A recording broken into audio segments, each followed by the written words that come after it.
Juan Kapitulo 6, versikulo 35. Si Jesus miingon kanila, "Ako mao ang pan nga naghatag sa kinabuhi. Ang muari kanako dili nagayod gutomon, ug ang mutuo kanako dili nagayod uhawon."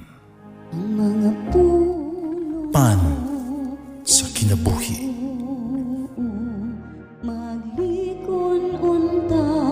Sa mong pagtuo o gagakakabi sa pagtuman sa imong mahal nga kasuguan.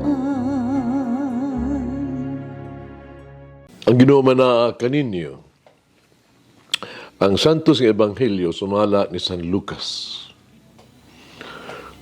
Kisugilon usab ni Jesus kining sa bingaya ngadto sa Neguro nga sila nga ray maayong tao o nagtamay sila sa uban.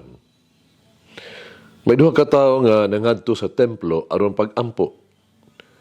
Ang usa Pariseo, ang usa kobrador sa buhis.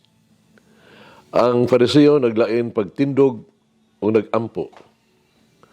Nagpasalamat ako kanimo o Dios nga ako dili hakog, dili limbungan, dili himabay sama sa uban.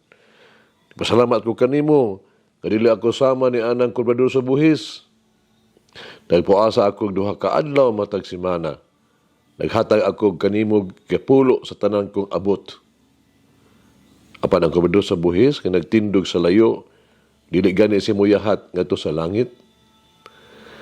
Napamukpok sa iyahang dughan o nag-ingon, "O Dios, maluoy ka kanako nga usa ka makasala." Kami ingon si Jesus, "Sultihan ko kamo, nga ang kobrador sa buhis ug dili ang Pariseo, mao ang kahimot-an sa Dios sa pagpauli sa ila. Ang tanan nga magpataas siyang kaugalingon, ipaubos. Ang tanan nga paubos siyang kaugalingon, ipataas." Ang Ebanghelyo sa Ginoo.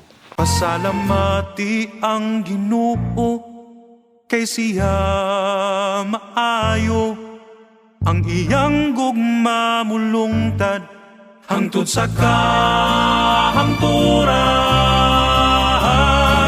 Pasalamati ang Diyos sa tanang mga Diyos, ang iyang gugma malungtaron.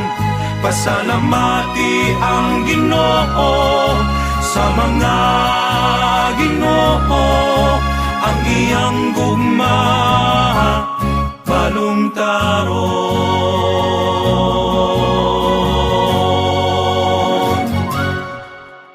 Sulayi ko no, pagkagisulti sa usa ka tawo, bahay na gyud siyang kaugalingon. Hibaw ka, andam gyud siya maminaw kaniya sa pila pa ka oras.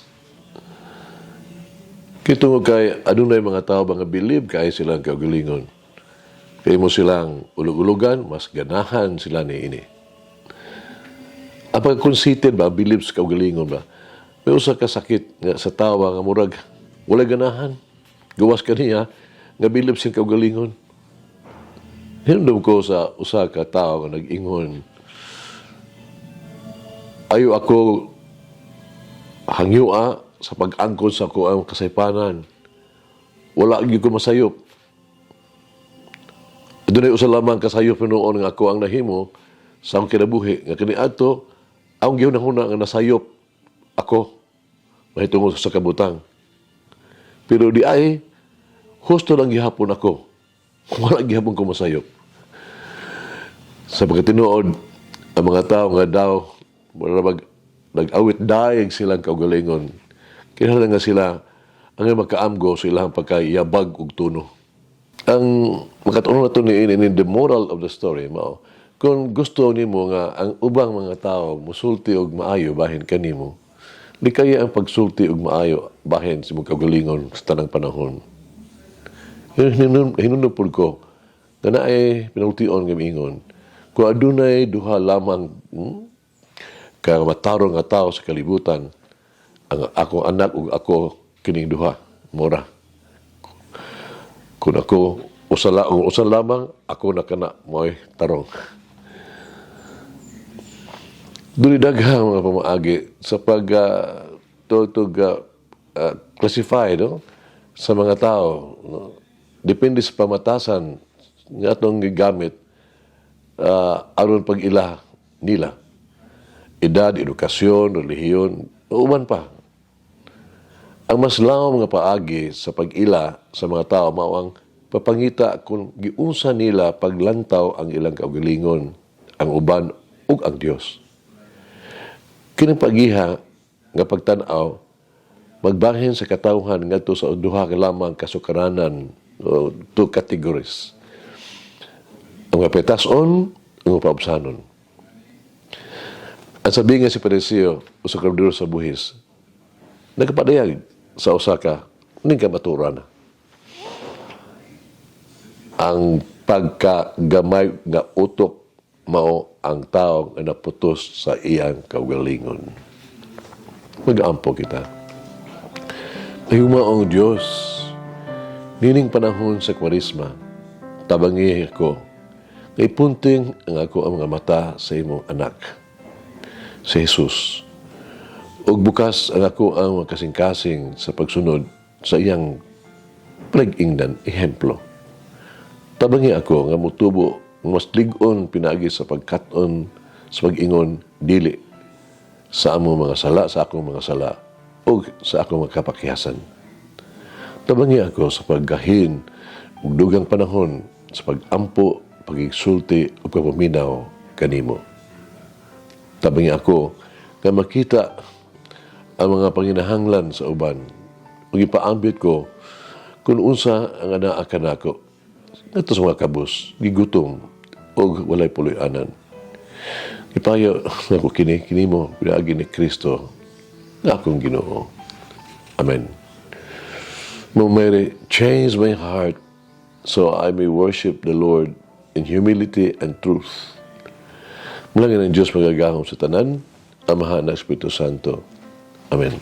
May the Lord of the divine mercy bless us all, heal us from all diseases and suffering. Ayun unta niya kita, tanang mga sakit na sa lawas o sa kalag, body and soul. In the name of the Father, the Son, and of the Holy Spirit. Jesus, I trust in you. Amen. Whoever eats the bread of life will never hunger, says the Lord. Kay galaan inyong nabati ang pagpaambit ug hamubong pamalandong sa pulong sa Dios pinaagi sa tulumanon pan sa kinabuhi nga gidumala ni Monsignor Daddy Silva. Hangtod na usab sa sunod higayon, daghang salamat. The bread of life.